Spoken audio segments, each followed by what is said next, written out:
Tomato আর মুরগি দিয়ে একটা এত মজার একটা রেসিপি করা যায়। দক্ষিণা কিচেনের খাবার কেমন ছিল?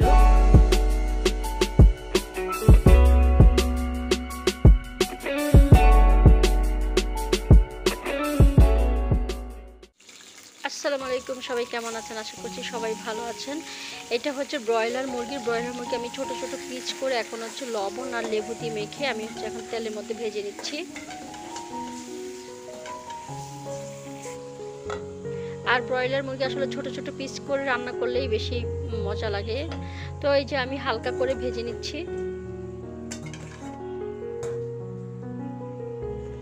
আর এখন হচ্ছে আমি টমেটো দিয়ে দিচ্ছি। এখানে হচ্ছে আমি আস্ত টমেটো মাঝখানে ফালি করে 2 ভাগ করে দিয়ে দিচ্ছি। আর এখন দিয়ে দিচ্ছি কিছু পেঁয়াজ কুচি।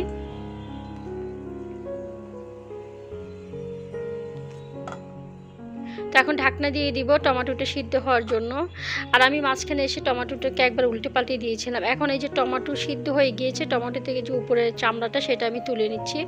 আমি হচ্ছে টমেটো আর এই মুরগিটা দিয়ে একটা মজার রেসিপি করব। আমি আর কোনো মশলা অ্যাড করব না এখানে। এই যে চামড়াটা তুলে নিচ্ছি। আর টমেটো থেকে যে পানি বেরোয়, যে পানিতে হয়ে যাবে, তারপরও লাগলে আমি সামান্য একটু পানি দিব। এখন হচ্ছে টমেটো আর এই মুরগিটাকে ভালো করে হচ্ছে আমি কষিয়ে নিব।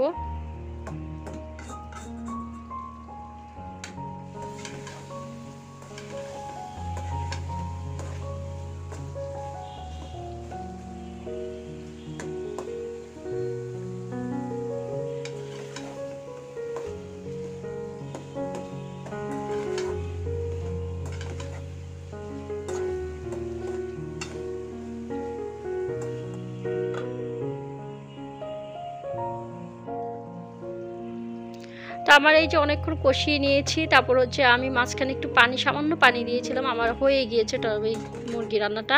আমি আর কোনো মশলা অ্যাড করিনি, সেটা আপনারা দেখেছেন। তো এখন লাস্টে আমি কাঁচামরিচ দিয়ে দিলাম আর দিয়ে দিলাম গরম মশলা। আমার রান্নাটা হয়ে গেছে। আমি আর 2-3 মিনিট রেখে তারপর আমি নামিয়ে নিব, চুলাটা একদম লো আছে করে।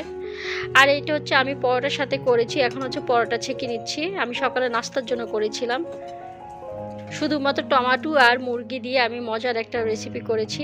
তো এই যে পরোটার সাথে হচ্ছে আমি পরিবেশন করেছি। আর আমাদের অনেক ভালো লেগেছে। আপনারা বাসায় ট্রাই করতে পারেন, আপনাদের আশা করি ভালো লাগবে। আমার মেয়ের অতটা পছন্দ নেই, বাট আমার আর আমার হাজব্যান্ডের অনেক মজা লেগেছে। তো আপনারাও বাসায় এভাবে টমেটো আর হচ্ছে মুরগি দিয়ে ট্রাই করতে পারেন। আর এই যে শুক্রবারে হচ্ছে গরুর মাংস রান্না করেছিলাম। তো ডিটেলস আর রান্নাবান্না কিছু শেয়ার করলাম না। গরুর মাংসটা রান্না করেছিলাম শুক্রবারে, সেটা একটু আগে ভিডিও করে রেখেছি।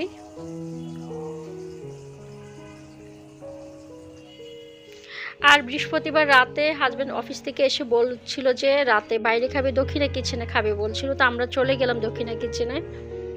বাট গিয়ে আমরা দোতলায় চলে গেলাম, বাট দোতলায় কোনো জায়গা নেই।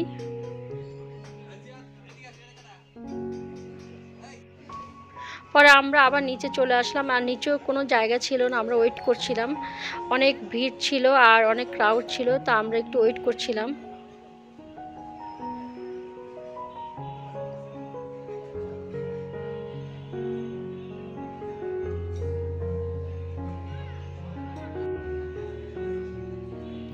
আর আমি হচ্ছে সব দিকে একটু ভিডিও করে নিচ্ছিলাম।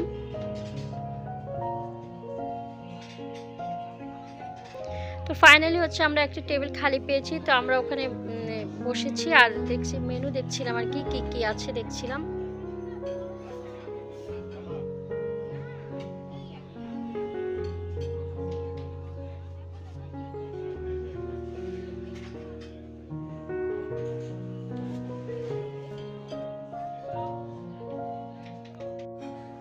তো খাবার অর্ডার দিয়ে দিয়েছি, যার যেটা পছন্দ, সবার পছন্দ মতো খাবার অর্ডার দিয়ে দিয়েছি। এখন হচ্ছে ওয়েট করছিলাম।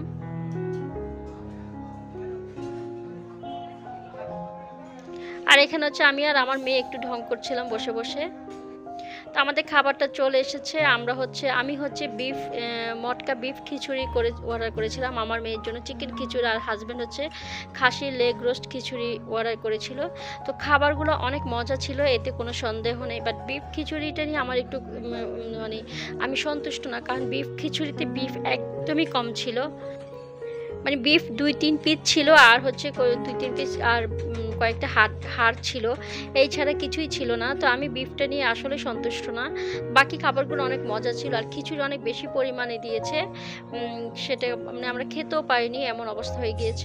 আমি তো পুরোই খেতে পারিনি, খিচুড়ি এত বেশি পরিমাণে দিয়েছে। আর খিচুড়িটা অনেক মজা ছিল, একদম গ্রেভি ছিল। বাট বিফটা নিয়ে আমি সন্তুষ্ট না, বিফ একদমই কম দিয়েছি। পরে আমি বলার পরে আবার সামান্য একটু দিয়ে গেল। তো যাই হোক, খাবার খেয়ে আমরা নিচে এসেছি। আর এই যে রাতের ঢাকাটা একটু ভিডিও করে নিচ্ছিলাম। আর এখন আমি রিক্সায় করে আমরা বাসায় যাচ্ছি। আজকে গাড়ি নিয়ে বের হইনি, আর রিক্সায় করে যাওয়াতে অনেক ভালো লাগছিল, অনেকদিন পর রিক্সায় উঠেছি। তো ব্লগটি আশা করি আপনাদের ভালো লেগেছে। আল্লাহ সবাইকে সুস্থ রাখুক, ভালো রাখুক। আল্লাহ হাফেজ।